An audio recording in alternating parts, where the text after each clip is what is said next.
Good morning, students. I hope you people are safe at your home. Today, again, I welcome you in chemistry class. In the previous classes, we had already studied about what is change, then what are the different types of changes along with their examples. So in today's class, we'll study the other two types of changes, that are physical changes and chemical changes, along with their characteristics and examples. So let's begin. So the first topic is what is physical change. Changes in which no new substances are formed are known as physical changes. For example, the melting of ice. Melting of ice is a physical change because the properties of water remains the same. Even if you tear a piece of paper, then also, or you fold the paper, then also the properties of the paper remains the same and no new substance is formed. So this is a physical change. Melting of butter. If we keep butter outside on the kitchen counter, then we see after some time it starts melting. So the state is changed, but the chemical properties or the composition of the original substance is not changed. So this is a physical change. So what are physical changes? Changes in which no new substance is formed is known as a physical change. Now if we study about the characteristics of the physical changes, then we'll see the characteristics of physical changes are that no new substance is formed or no new product is formed. There may be a change in state, such as shape may be changed, the size may change, the state may change, color may change, and the density may also change. But the chemical properties and the composition of the original substance do not change at all. Now, the physical changes are temporary and they may be reversible or irreversible. And the energy change is also very less during the physical changes.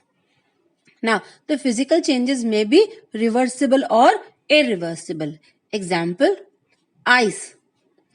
On melting, ice changes into water. Okay, and this water on boiling, it again changes into water vapor. And if we just reverse the conditions, then on cooling the water vapor, it again forms the water droplets. Okay, and when these are collected and again condensed, then on freezing, they will form the ice.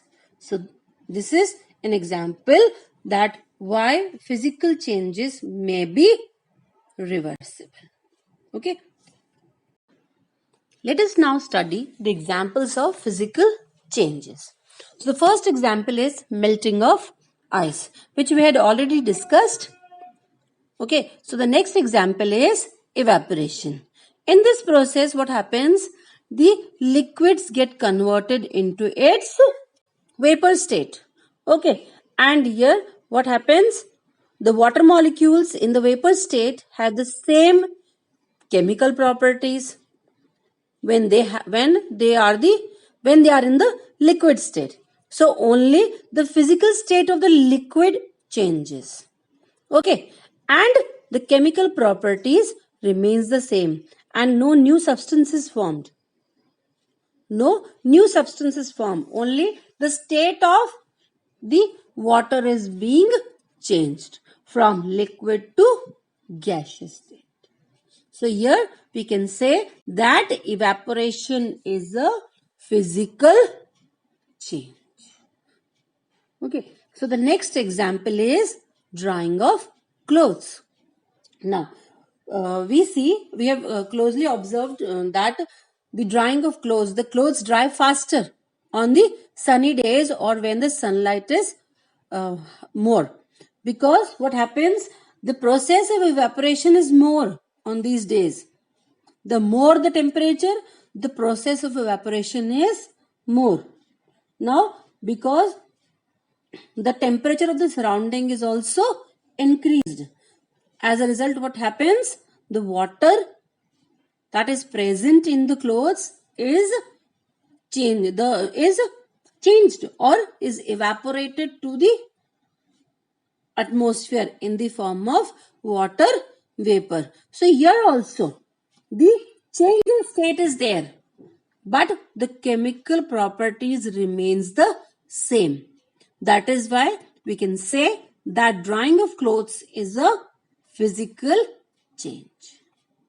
With the help of an activity, we'll prove that evaporation is the physical change. For this activity, we require 2 beakers and a Bunsen burner, a tripod stand, a wire gauze, a matchbox, then a lid and a tripod stand. Now first we'll take a beaker that contains water and we'll place this beaker on the Bunsen burner and start heating the water. Now the experimental setup should be like this that is shown in the diagram. Okay, now what happens when we heat the water in the beaker? The water gradually it starts converting into water vapor. Okay, and when this water vapor comes in contact with the cool lid, okay, when this water vapor it comes in contact with the cool lid, it condenses and is converted back into liquid water. So here what is happening? The first water is changing into water vapor, and this water vapor on cooling is again changing into water. So here what happens? The change of state is taking place and the original properties of water are maintained. Okay, the chemical properties do not change and no new substances being formed. So we can say that evaporation is a physical change. The next change that we are going to study is the chemical change. The chemical change is a change in which a new substance is formed.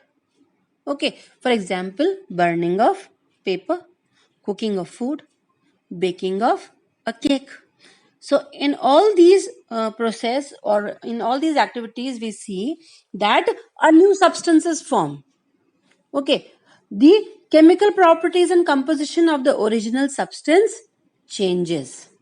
Okay, and the what happens? We cannot get back the original substance back.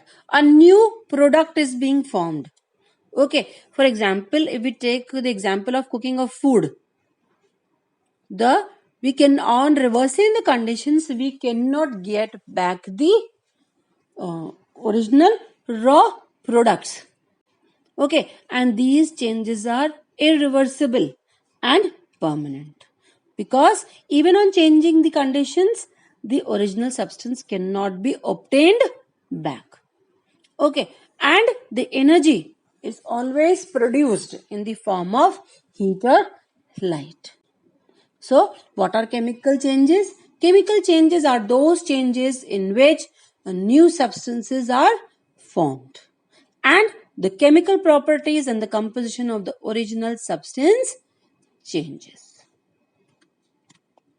Let us now study the examples of chemical changes. So the first example that we are going to study is the burning of fuels and firecrackers. Burning of any substance like fuels and firecrackers, they are burnt, or even wood.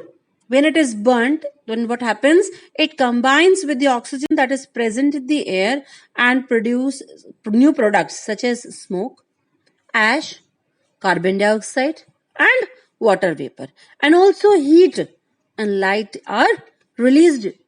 Okay, so the properties of the substances that are formed on burning of these fuels our firecrackers, wood, etc. are different from those of the original substances, and we cannot get back the wood or the crackers from the ash that we are getting.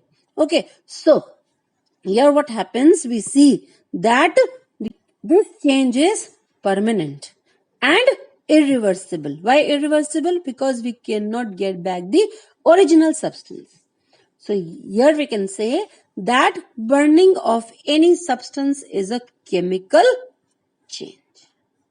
Now the next example is rusting of iron. Now we all have seen rusted things here, anywhere in our homes also, or where anywhere.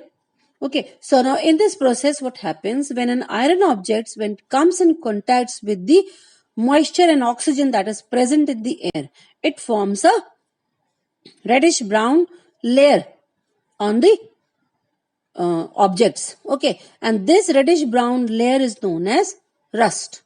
Okay, and just because of this layer is present, we cannot get back from this rust original iron cannot be obtained back.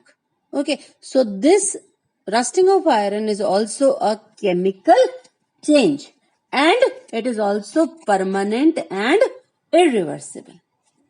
The next example is curdling of milk. Now, curdling of milk means that the conversion of milk into curd. Now, the curdling of milk or conversion of milk into curd is done with the help of a bacteria that is known as Lactobacillus bacteria. Now, this Lactobacillus bacteria, it converts lactose. Lactose is a kind of a sugar that is present in the milk to lactic acid. So what is happening in curdling of milk?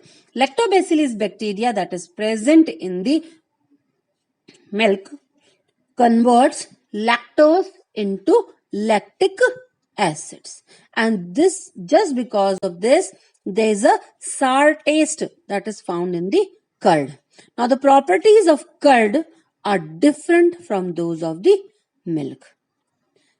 Now again, this is an irreversible change because from curd we cannot get back the milk, and therefore it is a permanent and an irreversible change.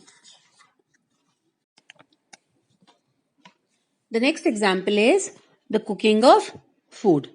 I have already explained you that while cooking food, heat energy is needed. Okay, and what happens? Heat energy is needed, and the new products are formed, new substances formed.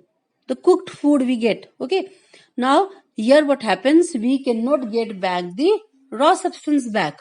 Okay, and the properties of the new substance that is being produced is different from the old or the original substance. Okay, so it is also an example of cooking, example of chemical change.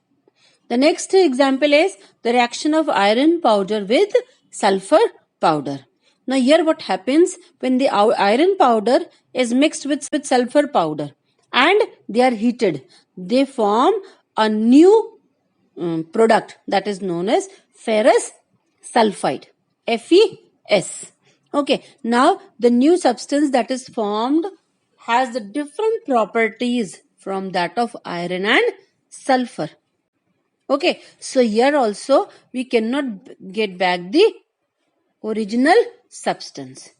So that is why this is also a chemical change. Okay, so that's all for today. I hope you have, I hope you people have understood well, and along with this lesson, I've also provided the question answers which you need to complete in your copies, and that I will be checking when the school reopens. Okay, and if you have any doubt, then I'm there to help you. You can ask me in the school app. Okay, that's all for today. Stay safe, learn more. Thank you.